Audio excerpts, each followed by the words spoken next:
Bom, hoje a gente vai falar sobre o capítulo 4, pluralidade das existências, né? Então a gente vai falar sobre reencarnação. Então, como Maura já leu, a reencarnação ela é uma justificativa, uma resposta para as nossas inquietações, né? Kardec, quando a gente estudou a introdução, ele fez uma comparação entre a doutrina materialista e espiritualista, antes até de falar sobre o espiritismo, quando ele fala o seguinte: sejam dadas duas doutrinas, uma que prega o nada após a morte e uma que prega que a vida continua, qual que faria com que o ser vivente progredisse mais moralmente, né? Isso não significa que alguém que seja materialista não seja bom, né? Que às vezes a pessoa é materialista, mas é justa. Mas esse pensamento realmente povoa a cabeça de algumas pessoas, porque se eu for suficientemente esperta para me desvencilhar da lei humana e nunca ser pega, justificaria, não havendo nada após a morte, uma vida de enrolar os outros, de enganar os outros para poder obter, né, benefícios pessoais. E aí a gente também pensa sobre a reencarnação no seguinte ponto: por que algumas crianças morrem dias depois que nascem e anciãos completam aí 100 anos, 90 e tantos anos, né? Onde a justiça para equiparar? Onde a justiça, se eu pensar nos povos selvagens que já habitaram o planeta, né? Que não tiveram acesso à civilização, a essas tecnologias avançadas como a gente dispõe hoje, que não tinham nenhuma longevidade como a que nós dispomos hoje, que hoje a gente vive mais, né, do que os nossos antepassados. Então, os dois estariam fadados ao fogo do inferno, visto que os selvagens não tiveram acesso à cultura e ao discernimento e nós tivemos, então nós tivemos oportunidade de escolha. Então, tudo isso nos faz pensar sobre isso da vida que continua. E aí é interessante porque Jesus também já falava disso. A gente vai falar da cena célebre quando ele fala que Elias já veio, né? Mas antes disso, quando Jesus se transfigura no Monte Tabor, ele dá um ensinamento de que aquilo não foi propriamente uma aparição de alguém que não existia, mas era uma aparição com o corpo perispiritual de espíritos que já tinham animado o corpo físico. Então vamos ler aqui o texto de Mateus. Mateus capítulo 17, versículos 1 a 9. 6 dias depois de os seus discípulos terem pedido um sinal dos céus da procedência divina de Jesus, tomou Jesus consigo a Pedro, a Tiago e a João, seu irmão, e os conduziu em particular a um alto monte e transfigurou-se diante deles, e o seu rosto resplandeceu como o sol, e as suas vestes se tornaram brancas como a luz, e eis que lhe apareciam Moisés e Elias falando com ele. E aí o texto continua dizendo que de uma nuvem do céu saiu uma voz: eis o meu filho, referindo-se à própria voz divina, né? Ao verbo divino. Então, o que é que isso daqui tem a ver com reencarnação? Veja só, se a personalidade de Moisés, que foi um profeta, e do próprio Elias, que também foi um profeta lá no Antigo Testamento, se elas tivessem sido destruídas após a morte, e se a morte tivesse acabado com elas, aquela aparição seria um espetáculo teatral. E na verdade, o que Jesus mostra para esses discípulos mais íntimos é que, por conta dessa perpetuidade das existências, nós podemos animar outros corpos e aqueles seres pensantes, aqueles espíritos continuam vivendo agora num outro mundo que não mais o planeta Terra, um mundo normal primitivo, né? Como a gente já estudou antes, o mundo normal primitivo não no sentido de ser, digamos assim, mais obsoleto ou mais involuído, mas primitivo por ser as primícias, né, a origem, por ser a nossa matriz. Esse mundo é o mundo espiritual. Então, quando não estamos encarnados, estamos no mundo espiritual. E mais para frente, quando existe a passagem de Elias, né, que Elias há de vir, Mateus também, capítulo 17, versículos 10 a 13, e os seus discípulos o interrogaram dizendo: por que dizem os escribas que é mister que Elias venha primeiro?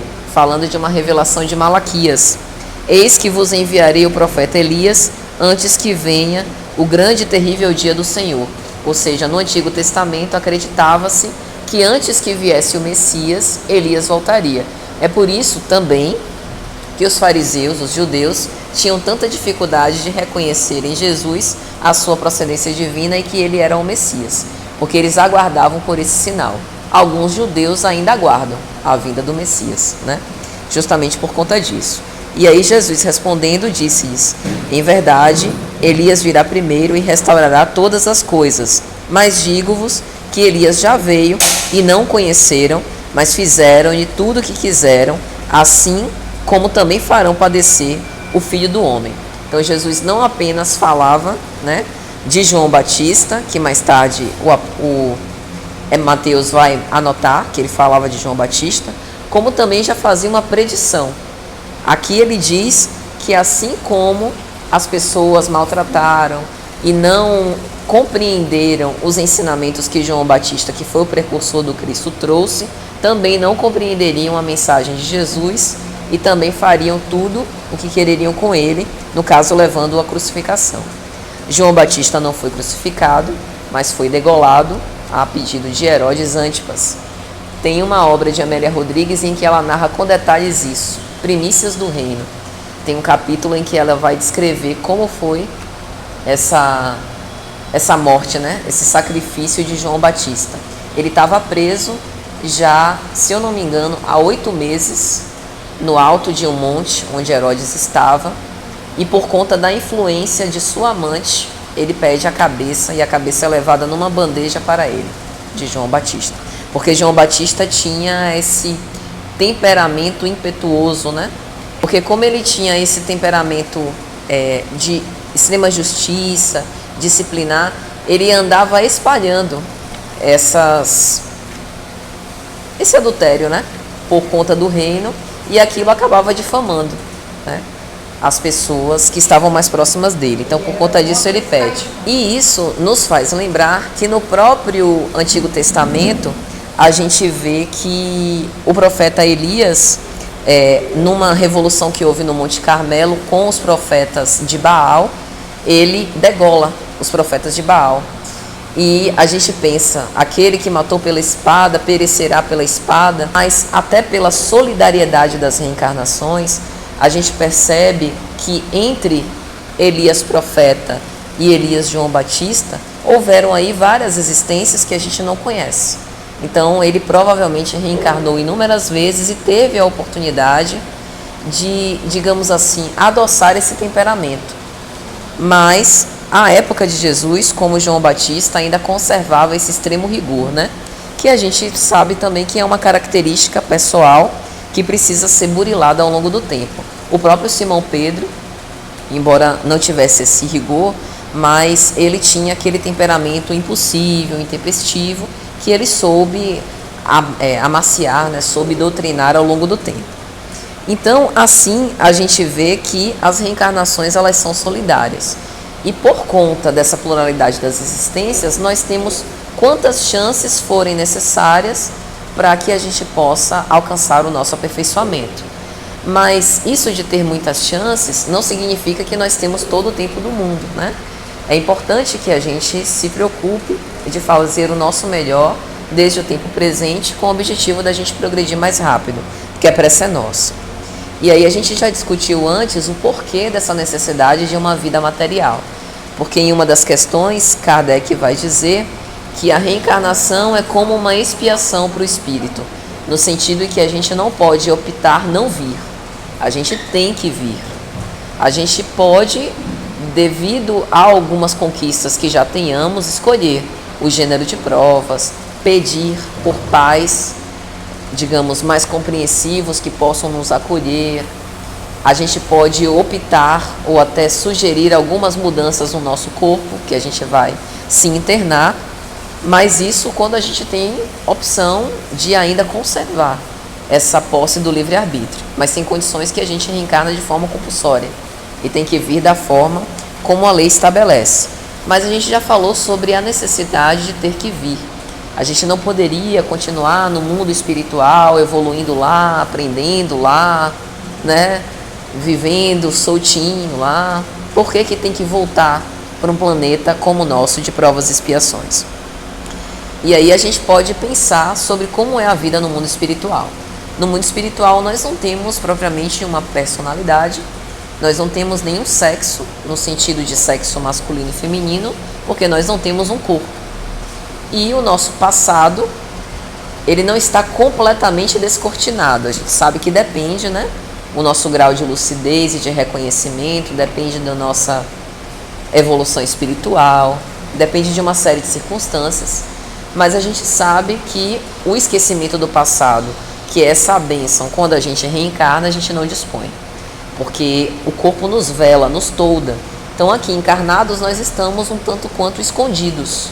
Escondidos do nosso passado, escondidos dos nossos algozes, relativamente, né? E lá no mundo espiritual isso tudo fica às vistas. O nosso aprimoramento moral, ele é refletido por uma espécie de luminosidade em que é perceptível. Então lá nós estamos mais desnudos. Então reencarnar dá uma nova chance. É como se a gente abrisse uma folha em branco do nosso livro de reencarnações, né? E aí a gente reencarna numa conjuntura específica, numa família, numa cultura, tendo acesso a laços sociais específicos, com uma personalidade, como homem, como mulher, dentro de uma história que a gente vai aprender a escrever. Então, essa é a grande beleza. Aqui é como se a gente tivesse essa chance, e essa chance é para todos, assim como é para mim, que estou velada pelo corpo físico, também os outros. Então, por exemplo, isso viabiliza que duas pessoas que no mundo espiritual estariam uma correndo atrás da outra para se matarem, dois, por exemplo, inimigos do passado, tenham a opção, por exemplo, de ser reencarnantes como pai e filho. Uma coisa que seria impraticável lá. Então veja que essas provas, né, no mundo material são bastante vantajosas, porque nos permitem pagar, digamos assim, os nossos débitos à prestação, como dizia Chico, né? Permite a gente ter esse laboratório de experiências. E também permite a gente estar no lugar do outro. Porque, por exemplo, nessa existência sou mulher, vamos supor, posso ter experiência da maternidade, mas tudo que eu conseguir conquistar vai ser de acordo com essa dimensão que eu estou aqui. É diferente de uma experiência como homem. Por exemplo, né, se eu tenho uma pele clara, é diferente de eu vir como negra. Então, todos esses papéis sociais vão dando diferentes oportunidades da gente ter as experiências e se colocar na pele do outro. É diferente uma existência no Brasil, de uma existência na Suíça, de uma existência na África. Então, é como se a reencarnação democratizasse a oportunidade de todos reaverem esses equívocos, né? Isso, perfeito. Era a ressalva que eu ia fazer, exatamente. Kardec chega a perguntar, né? Nós sempre reencarnamos na Terra? Não, a Terra, provavelmente as primeiras existências vocês não tiveram aqui. Existem em mundos mais primitivos. E nós sempre reencarnaremos na Terra? Não, a expectativa é que a gente reencarne em mundos melhores, uma vez que a gente vai evoluindo. E aquele que já reencarna em mundos mais evoluídos, pode reencarnar em mundos primitivos, dos quais ele já passou?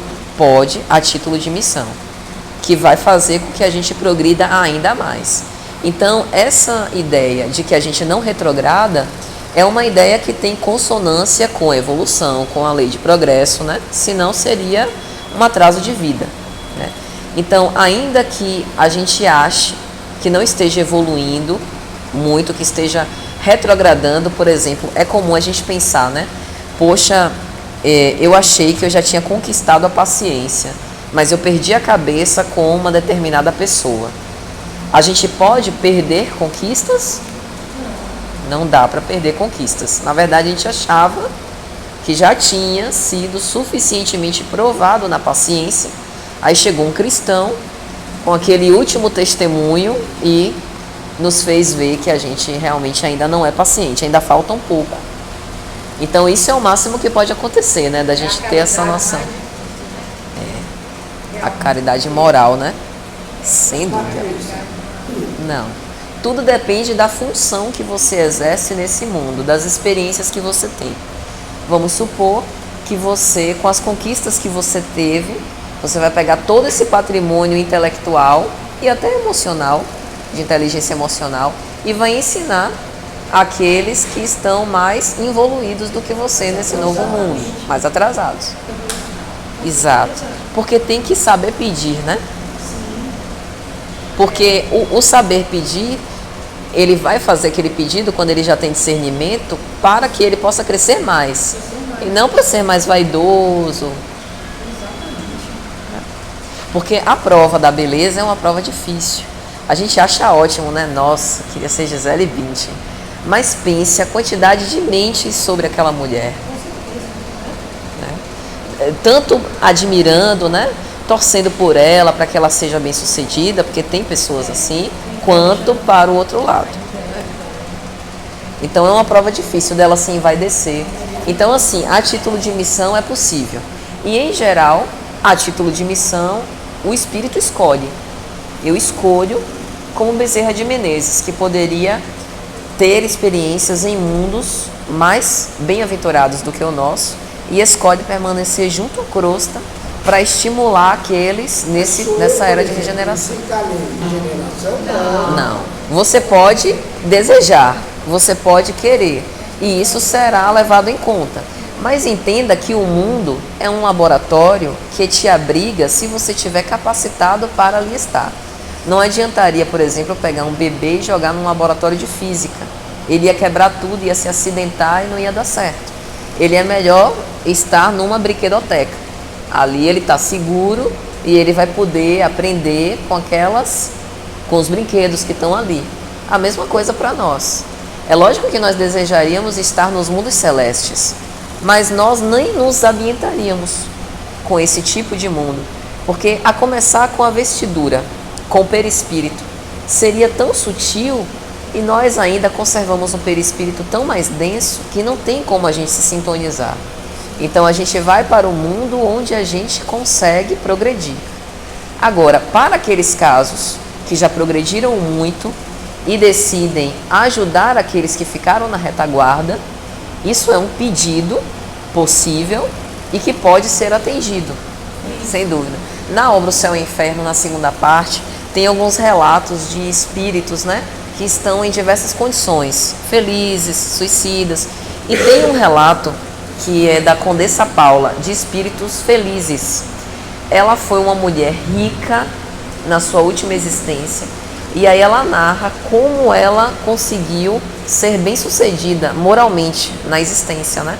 Como ela desencarnou bem. E o relato dela nos dá uma poderosa lição, porque ela diz assim: vós que quereis ser ricos, famosos, belos, não queiram. Porque antes dessa minha existência, eu experimentei muitas existências de miséria extrema, de pobreza, de trabalho duro. E foi isso que me fez enfrentar a prova da riqueza, que foi a mais difícil que eu já tive com sucesso. Então, ela fala exatamente isso. Para a gente ter uma prova como essa, de riqueza, de poder, a gente precisa ter uma robustez moral já muito desenvolvida para que a gente não caia. Pois é. Porque o assédio é muito grande, o impacto e a amplitude para esses dramas íntimos, se eu, você ou qualquer um de nós aqui tivesse passado por uma situação análoga, provavelmente não teria repercussão internacional, né? Mas no caso de uma pessoa que tem fama, tem. A vida pessoal é exposta, querendo ou não. Então, para a gente conseguir suplantar tudo isso, é preciso ter um equilíbrio interior grande, né? É preciso ter uma boa fortaleza moral, que infelizmente nem todos nós temos, né? A gente passa por coisas menores. Isso é outra coisa interessante. Os impactos daquilo que a gente faz, a gente não tem controle. Tem um padre católico, eu gosto muito de ouvir as pregações dele, ele contou uma história com respeito à maledicência. Ele diz assim: maledicência é como um saco cheio de folhas secas. Você pega o saco e abre, e as folhas secas se espalham. E você não sabe quais vão ser os desdobramentos daquilo ali. A mesma coisa para a maledicência, né? Para um fato como esse. Então o vento sopra e arrasta aquilo. Você não sabe a resistência de quem está sendo julgado. Se a pessoa vai aguentar. Às vezes ela pode até cometer suicídio. Não aguenta a dor moral. nem foi condenado ainda, mas é da própria natureza humana fazer a condenação prévia. Antes que saia a condenação ou não, né, da justiça, a gente no nosso juízo interior já vai condenando ou inocentando. E aí Kardec, na questão 67, vai falar: o objetivo da reencarnação é a expiação. Expiação aqui, não é que todas as reencarnações são obrigatórias, são compulsórias, mas todas as reencarnações, elas são necessárias. A gente não pode escolher não vir mais, a menos que a gente já tenha atingido o grau de perfeição necessário. Então é no sentido de expiar, de purificar-se, né? De depurar-se das suas imperfeições. E aí na questão 68 ele vai dizer: enquanto conservar imperfeições, o espírito retornará ao corpo. E aqui a gente precisa fazer um comentário que é o seguinte: quando eu não conservo mais imperfeições nenhuma, o que acontece? Quem sou eu enquanto espírito? O espírito que não é mais imperfeito, ele é perfeito, puro. Então, quando o espírito é puro, ele não precisa mais reencarnar. Isso significa que os espíritos que não são nem imperfeitos nem são puros, na escala que a gente leu, que são os espíritos bons, né? Os espíritos superiores, eles ainda precisam reencarnar. Porque eles ainda têm, se eles não tiverem mais nenhuma imperfeição, eles ainda podem ter algum traço de personalidade, que eles precisam se desvencilhar disso. Mas eles não precisam reencarnar na Terra. Eles podem reencarnar em mundos outros. Boa pergunta. Vamos lá. Primeiro, pureza.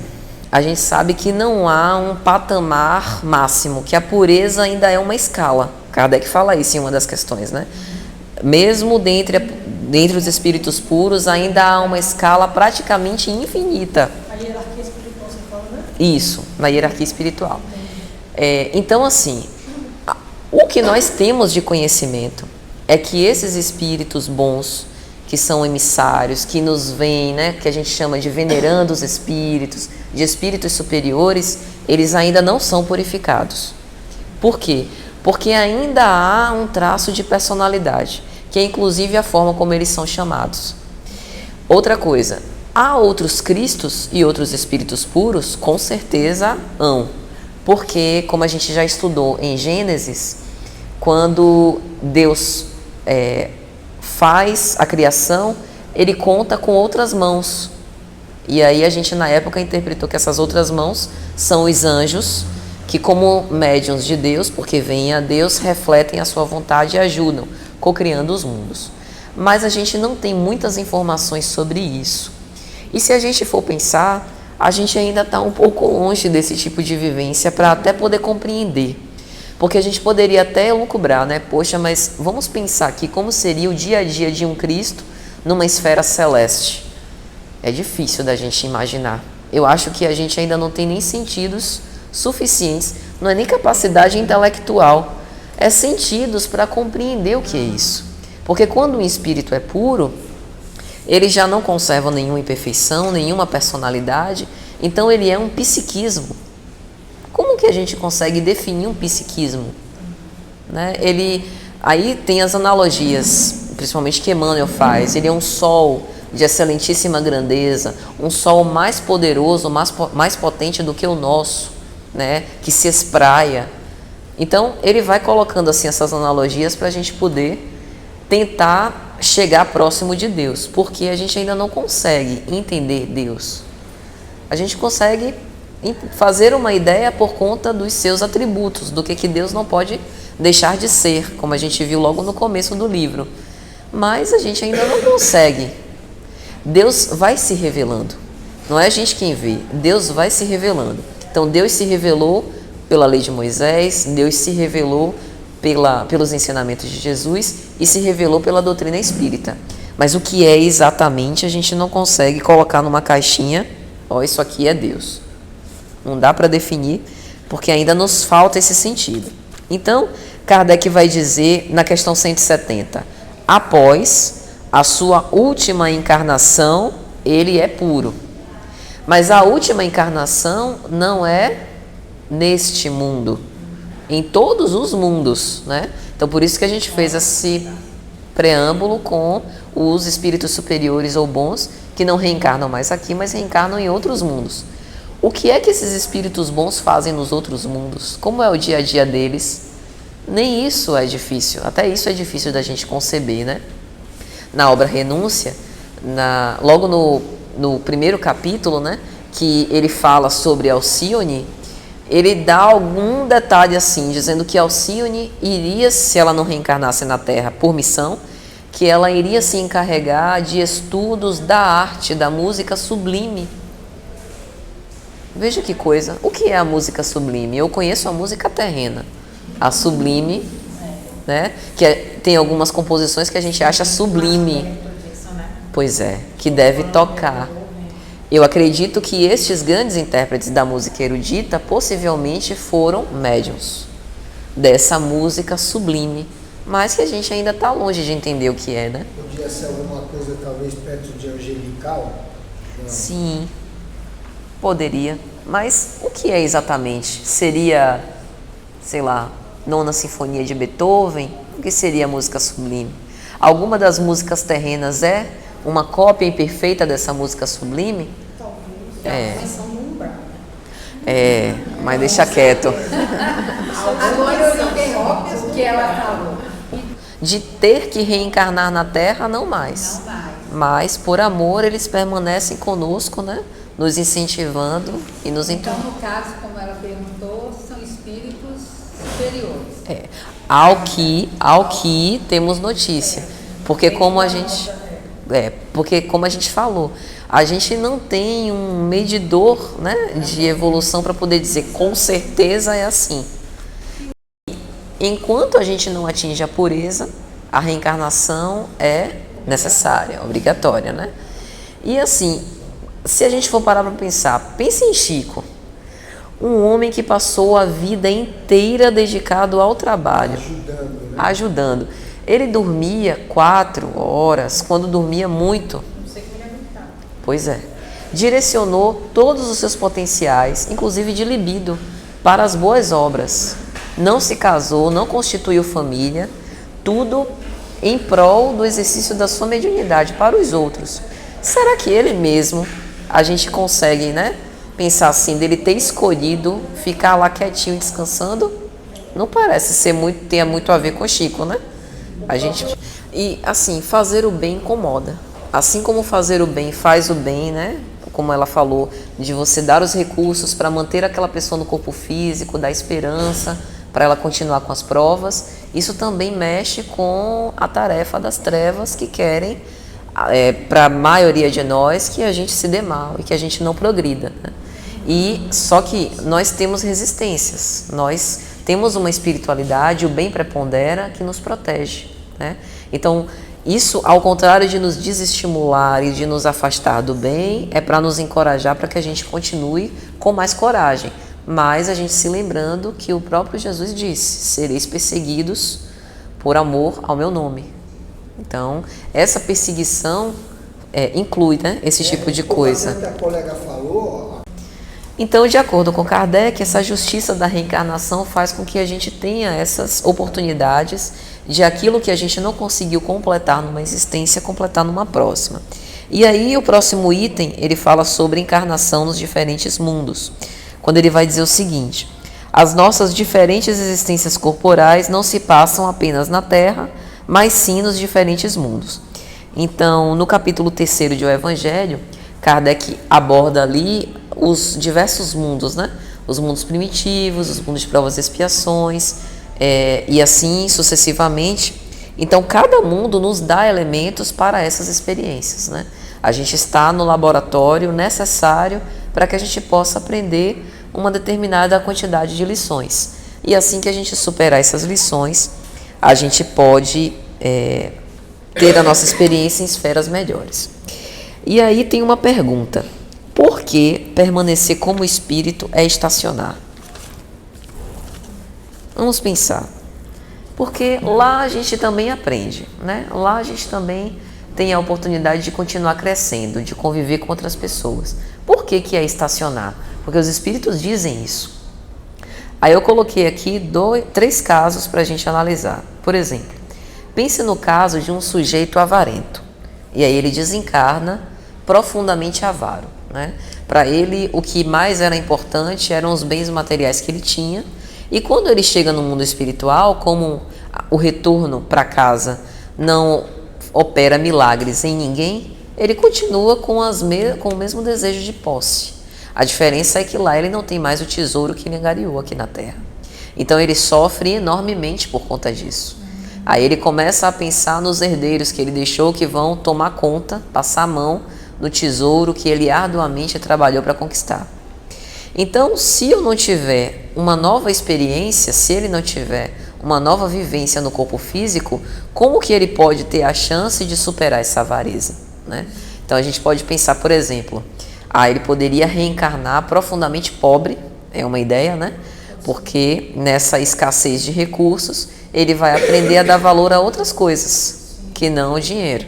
Ou ele pode reencarnar profundamente rico também, porque em contato com a riqueza, ele vai tentar ser estimulado a controlar isso, né? A ter as posses, mas não fazer com que as posses tenham ele.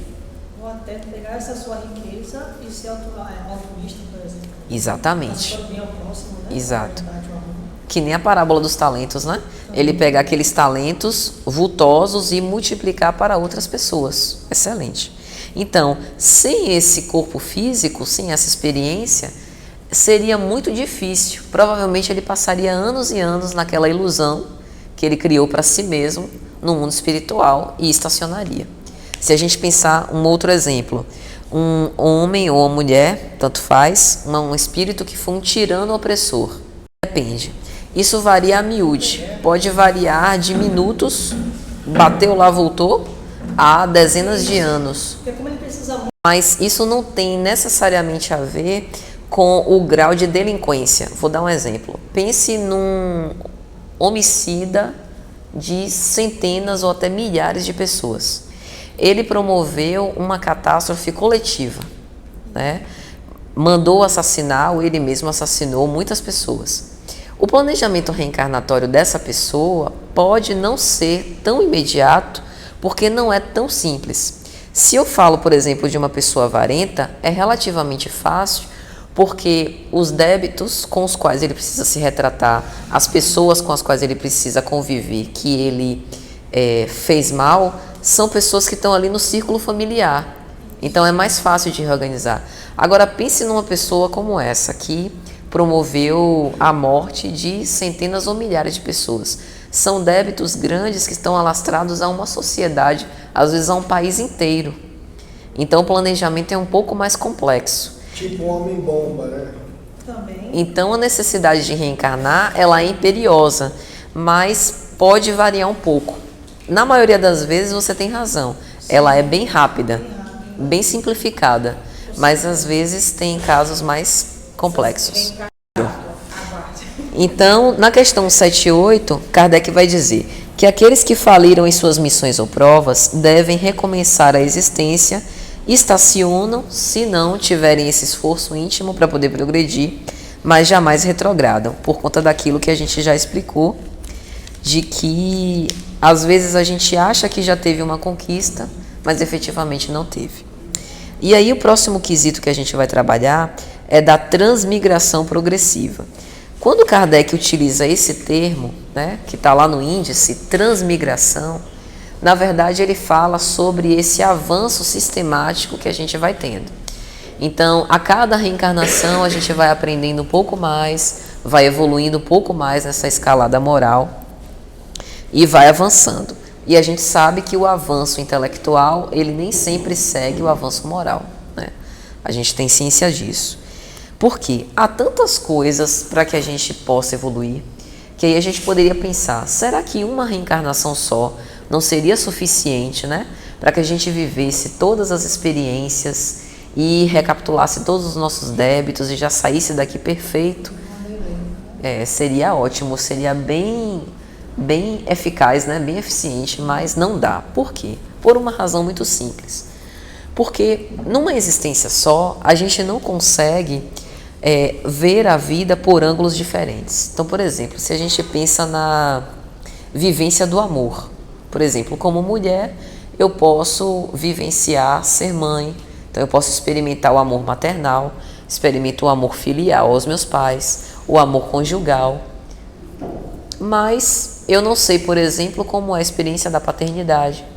Se eu, por exemplo, não tiver uma projeção social, eu não sei o amor que Divaldo Franco experimenta, porque eu não tenho esse tipo de experiência, né, de um amor fraternal numa amplitude muito grande. Então, isso só tomando em conta o amor. Imagine todas as outras coisas que a gente precisa aprender. Então, é por isso que uma experiência só, ela é insuficiente para que a gente possa aprender tudo. E aí a gente precisa de várias reencarnações para poder se depurar. E aí o próximo item, Kardec fala sobre o destino das crianças após a morte. O que acontece, né, com essas crianças que com poucos dias de vida já desencarnam ou que nascem mortas? Por que isso aconteceu? Será uma prova para a criança, para o espírito reencarnante, ou para os pais, ou para os dois, né? Porque a gente sabe que Deus tem um professor daqui da casa que ele não dá mais aulas hoje, mas ele costumava falar que Deus é econômico. E é verdade, Deus economiza os recursos, né? Ele pega os pais que precisam aprender, seja com a resignação, seja com a obediência à vontade divina, e pega também aquele espírito que precisa só daquele choque de retornar ao corpo e logo depois desencarnar, junta os dois para dar aos dois a oportunidade de terem aquele tipo de experiência. Então, nenhum de nós vai ser, como é que eu posso dizer, uma vítima de alguma circunstância do destino, porque Deus não erra. Ou até mesmo dizer que você foi injustiçado, né? Isso. Para tal fato, né? Exatamente. A gente sempre tem o que aprender, né? Até, por exemplo, numa flagelação coletiva, vamos pensar, por exemplo, no tsunami. Será que não haviam ali vítimas do tsunami no sentido de que não precisariam desencarnar de uma forma tão trágica? Pode até acontecer que sim, que talvez alguém ali poderia ter desencarnado de uma forma mais amena, mas até a forma como a gente encara esse tipo de prova, né, se de uma forma resignada, se de uma forma tranquila, isso será méritos nossos que a gente vai levar, conquistas que a gente vai levar mais para frente, né? Mas o fato é que, em geral, nessas grandes catástrofes, existiu ali um compromisso, em geral, na maioria das vezes, um compromisso coletivo com aquela circunstância. E a forma como a gente desencarna pouco revela sobre o nosso patamar evolutivo. A verdade é essa. A pessoa desencarnou por acidente, poxa, não devia ser boa coisa. Não é assim que funciona, né? E aí o próximo item, Kardec fala sobre sexos nos espíritos. Esse item de sexos nos espíritos, ao meu ver, ele está falando sobre sexo no sentido da sexualidade, né? Do sexo gênero, masculino ou feminino. Quando ele pergunta, há sexos nos espíritos? E a resposta, não conforme entendeis. Então aqui parece que ele está falando mesmo sobre sexo masculino e sexo feminino, porque haveria uma necessidade de ter um organismo para definir o sexo. Mas é interessante porque os espíritos aproveitam a questão para responder outra coisa. Os espíritos têm sexos não como entendeis, pois os sexos dependem do organismo. Há entre eles amor e simpatia, baseados na identidade de sentimentos. Então parece que a essa segunda parte ele está falando de expressão da sexualidade, expressão do amor. Então, entre os espíritos desencarnados, por exemplo, a gente poderia pensar, há relações sexuais? Logicamente que não, porque precisaria de um corpo físico para que isso ocorresse. E aí ele fala que a afeição espiritual, que é a afeição legítima, que é a afeição que não se destrói, é esse amor e simpatia pela comunhão de sentimentos. Então, é um liame psíquico. E isso daqui é muito bonito, né? Porque nos mostra que para que a gente possa amar, não precisa de corpo, né?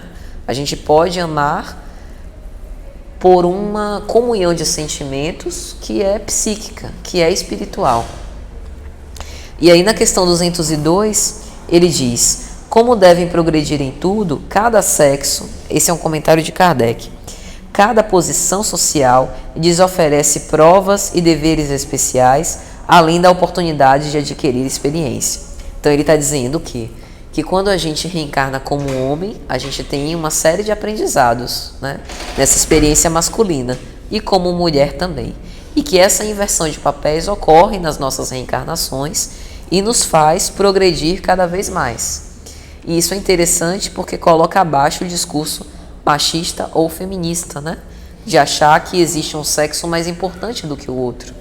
Na verdade, os dois têm funções específicas, né, e nos faculta progredir em uma certa característica de coisas.